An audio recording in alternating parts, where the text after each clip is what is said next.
Greetings, minions and fellow gamers. This is Silverblade doing a game review of StarSmashers by War Hungry Games. Basically, this game is it was given to me as a free copy to do a review. So, in exchange of getting a free copy of the game, I have to do this review. And so I probably put in about 8 hours into playing the game to kind of get a feel for it and what it's about. And I'll give you a description of what the game developer has for it. This turn-based action strategy game sees players at the helm of the Starship Space Beagle, as featured right here on the screen, tasked with wresting back control of the galaxy from evil Emperor Kaldor Seth and his army of interstellar allies. Fighting through 5 star systems, the Beagle and her crew will encounter new races, advanced spaceships, and vast planets as they battle towards a final showdown with Kaldor Seth. Along the way, they'll discover new weapons and advanced technology, allowing them to upgrade the Beagle and take them on terrifying new enemies in epic tactical combat.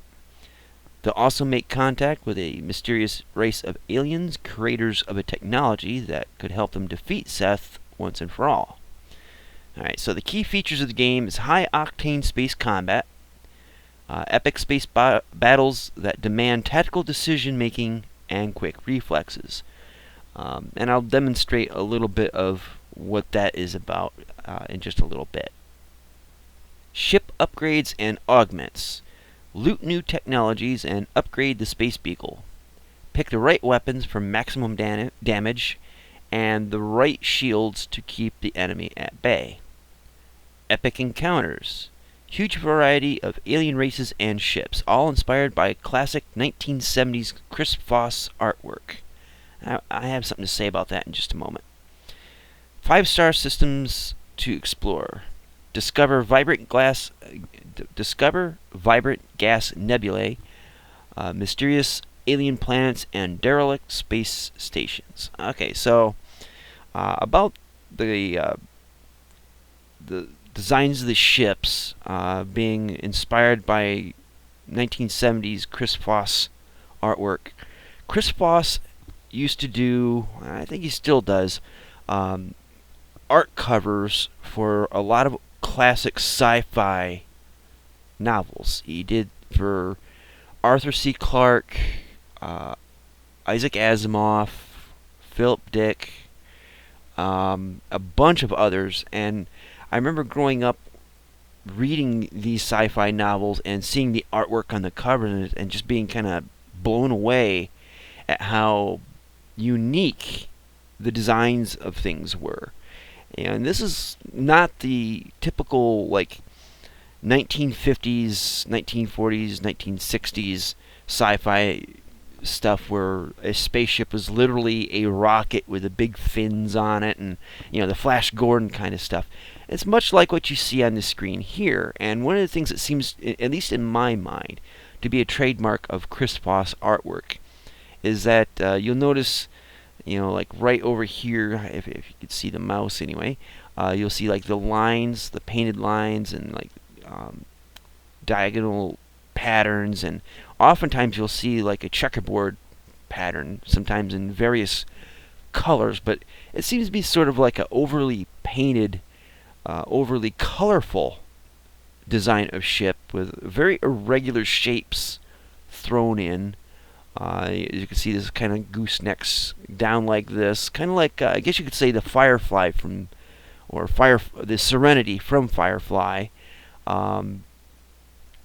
could be thought of as sort of like inspired by Chris Foss's ship designs, even like this, just because it's not a flat linear shape like you would typically see in spaceships in the sci-fi genre. A lot of his ships can be described as kind of organic, as well as utilitarian, very straightforward, sometimes overly elaborate. It's very hard to pin down a description for his style and his imagination with ships. But he did a lot of the artwork for and designs for ships, like in the movie Dune back in, I think, 1983, 84. He did designs, I think, for Alien, and most recently he did the designs for Guardians of the Galaxy. I think the colorfulness of, say, like the ships for the Nova Corps, as well as the Ravagers, and particularly the Milano, the ship that the Guardians of the Galaxy fly in. I think a lot of, if not the design outright, the coloring and the extravagance of it, the over elaborateness of it, is definitely inspired by Chris Voss. So he's kind of well known when it comes to sci-fi. So this game, getting back to a actual review, does borrow a lot of designs from that, and I think it's very interesting to look at. Alright, now I thought about starting this game from scratch, but the only downside is it will not save other games. So that's one of my critiques of this game. You can't have multiple save games. So if you did one playthrough one way and you want to try it a different way, it's going to overwrite the old game. Another problem I see with this game right off the bat, where's the options menu? Okay, the only way you can get that, alright, now I've advanced through this game a ways, okay, the only way you can actually access that is to go into the game and then hit this, and then this is the only options you have available. And here's another problem with the game at the time that I'm recording this. It starts off where you're windowed, and then you have, I think you're set down to this resolution, if not smaller. So it doesn't automatically detect what your current screen resolution is. The volume, both sets of volume, is automatically jacked up all the way, which really is a bit too loud, especially if you're trying to do a commentary video like I am right now. And you can only access them once you get into the game. But make matters worse, and I ain't going to go back to it exactly, but the only way to really access it when you first get in the game is you have to go through the tutorial before you can access the options. Not a big fan of that idea. And I think if the game developers, if War Hungry Games could do an update of the game, I think that should be the number one update that they do, is go through and put an options menu up here.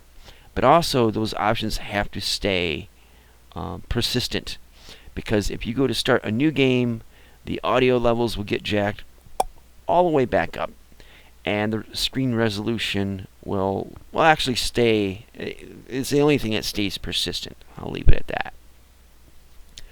My other critique of this game is that throughout the game, as you go through each of these star systems and encounter ships, and each one of these is basically a one-on-one match with an AI, there is dialogue, so there is a story to it. There's a lot of spelling errors, and I'm not exactly a grammar Nazi or a spelling Nazi, but if you're going to make a video game, at least go through and proofread your dialogue. Mind you, this game is in early release, or in early access, so it's not 100% yet, I don't believe, but the game is mostly fleshed out. I haven't really had any errors with the game, but you know, it wouldn't hurt to actually have a proofreader to make sure that all the dialogue and text and everything is spelled correctly. So I'm going to go through and show you the upgrades menu. Now, this could be a little more clear. Okay, one suggestion I would have is, like, these are the two weapons, the laser weapons that I have mounted on the Space Beagle. And it would be nice if the ones that I have the most upgraded or equipped would be automatically moved to the top of this scrolling list here. That would make it a lot easier to figure out, or to be able to sort by the damage output, or this is it's not really a pet peeve or a con. It's just a suggestion. Same here with the missiles. You can only progress so far before you have to have a level up to get the next upgrade. And also, this here could have been a little bit more explained. So I have 2 laser weapons. One is in the number 1 slot. The other's in the number 2 slot. Now, I was thinking at the beginning that it means, I have 2 separate beams of this type of weapon, and that's not exactly what it is. It's 2 beams of this weapon in this slot, 2 beams of this weapon in this slot, and I'll show you that in just a little bit. The missiles are cool, but they're a little overpowered. Basically, your ship has shields on them, and missiles will go right clean through them and do direct damage to your hull. Basically, you have, with your shields, it protects you from the laser weapons, and that's for the most part. So that's kind of obvious. The hull, the shields can be repaired. The hull cannot, at least not initially. And so if you lose your hull, you're pretty much boned. But there is countermeasures. Tactical decoy. Actually, I think it's missile decoy. And these don't last long enough to justify the cost or the slot use, in my opinion. So, you got these. It just makes the missiles a little overpowered in my mind. But they're good weapons to have to use against a computer. So there's that. You can buy, you get money for every ship you destroy, and which you can use to upgrade these weapons. They start off, as you can see here, this is a symbol for it, and then you got the level. So I got level 4 or 4.5 multi-rays and 4.5 tactical lasers. And I can upgrade these again if I had 55,000 credits. Of course I don't, so there you go. Alright, next we have skill points. Now, when you start off, you're going to have 10 in shields, 10 in weapons, 10 in reactors, 10 in auxiliaries, and then 10 in sensors. And every level up you get 2 skill points. 1 skill point will give you +5 to whatever system you put it into. Now, shields obviously is kind of self-explanatory. Weapons, self-explanatory. The reactors and auxiliaries kind of... I don't think the description for them was actually clear enough. All I know is that with the auxiliaries, you can use them, I believe, for specialty weapons or specialty devices like decoys and the like. But also, I think it also counts towards repairing these if they become damaged. Or maybe that's what the reactor is. It never really seemed to be all that clear to me. And maybe I skipped it too much in the tutorial part. But anyways, there's what that is about. So let's see. You can't go back to any of these past missions, which really, like I said, is just a one-on-one match. And I'm going to take you through a one-on-one match right now. So we're in the Ventachi system. Space Beagle's got all that going for it right now, and all that going for it. Let's see if we're a match for the ship. Now, I'll warn you first off, it's going to be a bit quick-paced and confusing because you have a small time limit to get in a certain number of actions in before it shifts over to the enemy's turn. And I've been getting my butt handed to me in this particular one, so point and laugh all you like. So here we go. More pirates that compound they're mining is highly radioactive. Load a missile, Lieutenant. We need to hurry. Okay, so now we're going to get a scan of the attacking ship. And it'll also show its stats. Commander Maddox. More sneaky pirates. Stop them from cloaking and take them out. We need to be quick. Now, I wish it would remind me, because I forget pretty quickly, what system it is that powers the cloaking device. I'm thinking it's the auxiliary. So that's what we got to focus on to target. Alright, so I have the advantage. Okay, so as you'll see, when I click one of these weapons, there's green, there's red. Green means you're going to get a special advantage. Red means not so much. Now I have to be quick. Oh, I got lucky there. Oh, and this is where I'm going to get totally boned. Alright. Alright, he's cloaked, so I can't do anything to him. Launch a decoy. Alright, now he's decloaked. Now fire my missiles. That hits. And I hit his hull. So now this weapon shoots twice. There are two different targets. Now it's his turn. Now the unfair part is while he's cloaked, he's repairing himself. I can't repair myself, which really puts me at a strong disadvantage. Now if I use this weapon here, it damages his sensors. And this one's advantage is weapons. So his shields is offline. Go after the weapons.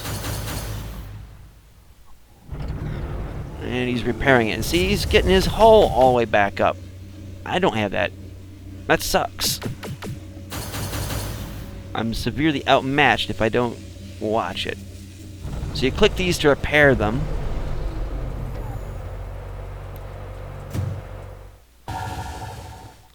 I'm telling you, this is fast-paced. Too fast, even.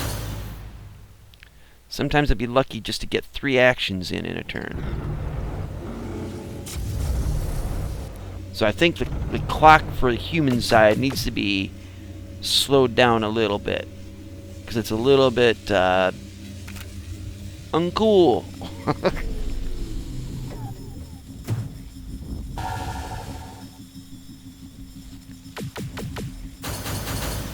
If I can get his systems knocked down hard enough, he won't be able to hit me so hard. And see, I just tried to attack and it ignored it. So that's one little peeve I have. I don't know if it's a bug though.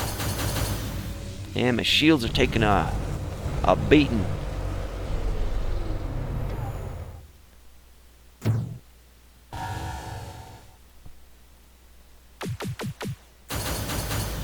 Critical hit, but it didn't do much.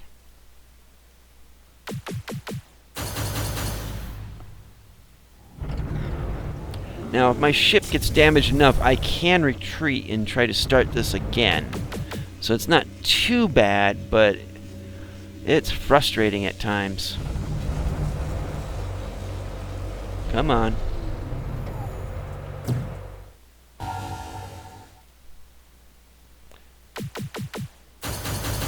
Come on, give me one more shot. One more shot. See, you gotta be fast. And that's why it needs to slow down the clock for the human side a little bit.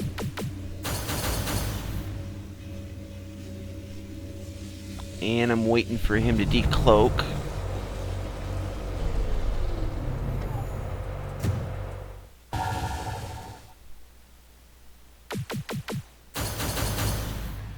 Alright, come on. Do it again. So auxiliary's out, and his shields were out. Now he's taking the time to repair it. Okay, so the auxiliaries is what I gotta go after to cripple them.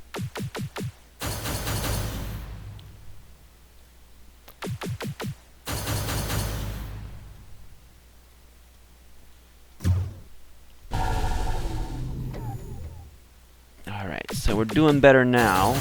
I might actually win this one where I was having trouble with it off camera.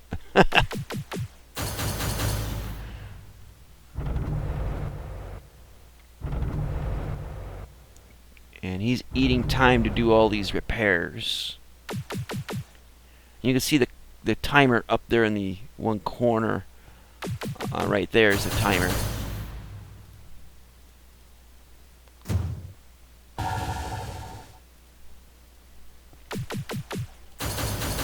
Alright, we gotta get him knocked down. Come on.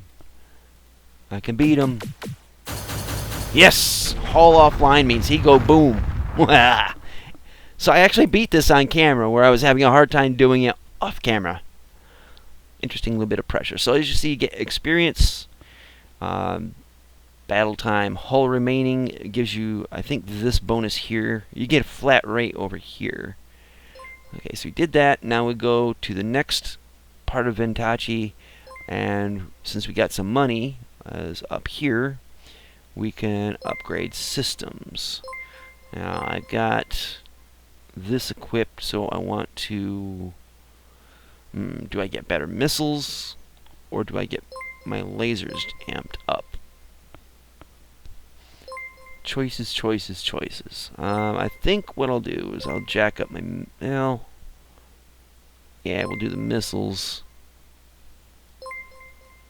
So now it has 3 rounds worth of ammo, so 3 different attacks.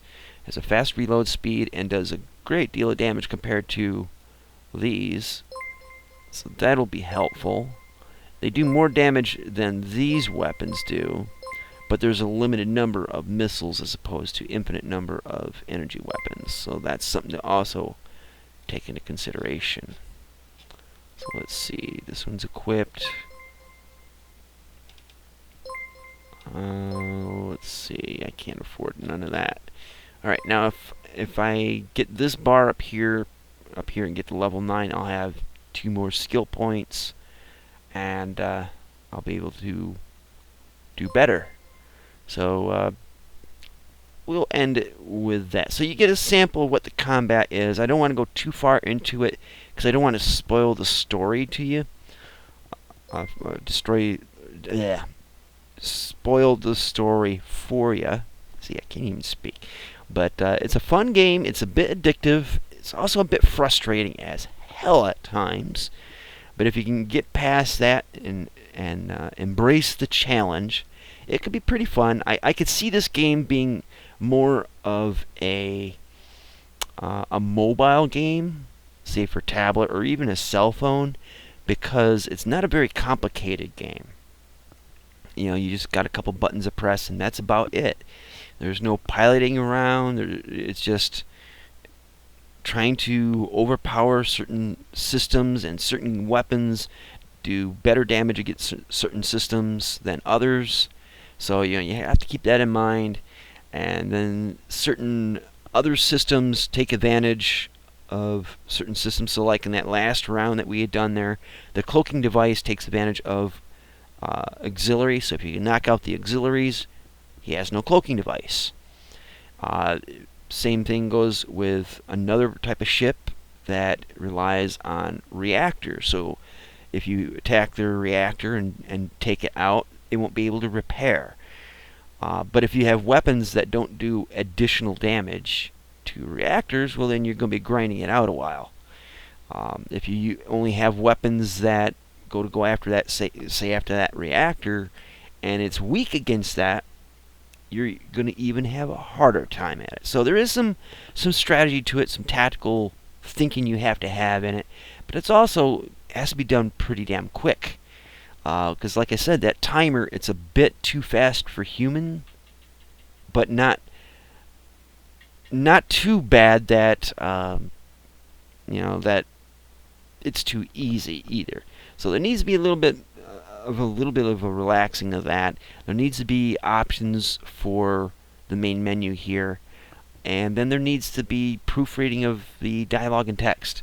So outside of that, I think this is a pretty good game. It's fun. I don't know what kind of extended life you would get out of it after you beat it. I don't have any idea what plans the developer has for expanding on this or doing a sequel or any of that kind of thing. But it's a fun game and probably worth your time if this is something you play on a regular basis in some other style. I don't know exactly how much it will be on Steam, but it's worth checking out.